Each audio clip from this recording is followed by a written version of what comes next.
Double engine സർക്കാർ വന്നാൽ ഈ നമ്മൾ കണ്ട 10 കൊല്ലം ഒരു അനാസ്ഥയും ഒരു കഴിവില്ലായ്മയും അതെല്ലാം മാറ്റി വികസനത്തിൻ്റെ ഒരു പുതിയ ചാപ്റ്റർ തുടങ്ങാൻ ഇവിടെ ആവശ്യം പ്രചരണമല്ല, തന്ന കാര്യങ്ങൾ ചെയ്യാണ്ട് ബഡ്ജറ്റിന് സമയത്ത് ദുർപ്രചരണം ചെയ്യാനല്ല, വികസനം എന്ന് പറഞ്ഞാൽ ശരിക്കും ഒരു പോളിറ്റിക്സ് ഓഫ് പെർഫോമൻസ് ഇതുവരെ ചെയ്യാൻ കഴിഞ്ഞിട്ടില്ല. ഇനി വരുന്ന കാലത്ത് NDA സർക്കാർ വന്നാൽ അത് ചെയ്യും എന്ന് ഞാൻ ഇന്ന് ഉറപ്പ് തരുന്നു. അല്ല, അത് അവര് ആക്വിസിഷൻ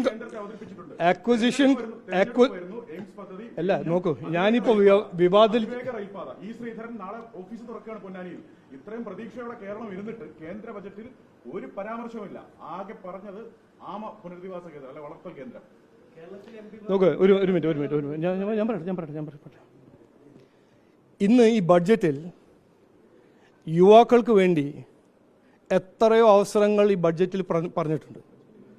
അത് ടൂറിസം മേഖലയിലാണോ, സ്ട്രാറ്റജിക് മാനുഫാക്ചറിങ്ങിലാണോ, ഇലക്ട്രോണിക് കോമ്പണൻസ് മാനുഫാക്ചറിങ്ങിലാണോ, AI-യിലാണോ, കർഷക മേഖലയിലാണോ, ഇതെല്ലാം ഓൾ ഇന്ത്യ യുവാക്കൾക്ക് അവസരങ്ങളാണ്.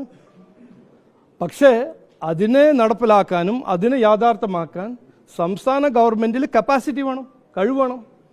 നോക്ക്, ഈ മുദ്രാവാക്യവും സ്ലോഗൻസും എടുത്ത് നടക്കുന്ന സർക്കാരല്ല നരേന്ദ്രമോദിൻ്റെ സർക്കാർ. 11 കൊല്ലം ഇന്ത്യ എവിടെയായിരുന്നു? ഇന്ത്യ 11 കൊല്ലം മുമ്പേ ഇന്ന് ഇന്ത്യ എവിടെയാണെന്ന് അതിൻ്റെ ഉറപ്പും അതിൻ്റെ തെളിവ് നിങ്ങൾക്ക് മുമ്പിലിരുന്നല്ലോ.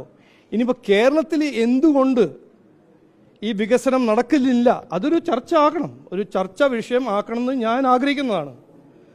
ഇങ്ങനെയല്ല, ഇങ്ങനെ ഒരു വിവാദം, ഒരു ക്വസ്റ്റ്യൻ ചോദിച്ചിട്ട് ഇത് കിട്ടിയില്ല അത് കിട്ടിയില്ല, ഇതൊരു ചർച്ച ചെയ്യണം. അതിന് ഞാൻ അന്നും പറഞ്ഞു ഇന്നും പറയുന്നു, മുഖ്യമന്ത്രിയോട് നിങ്ങൾ തന്നെ പോയി പറയൂ, ഞങ്ങളൊരു ഡിബേറ്റ് ചെയ്യാൻ തയ്യാറാണ്.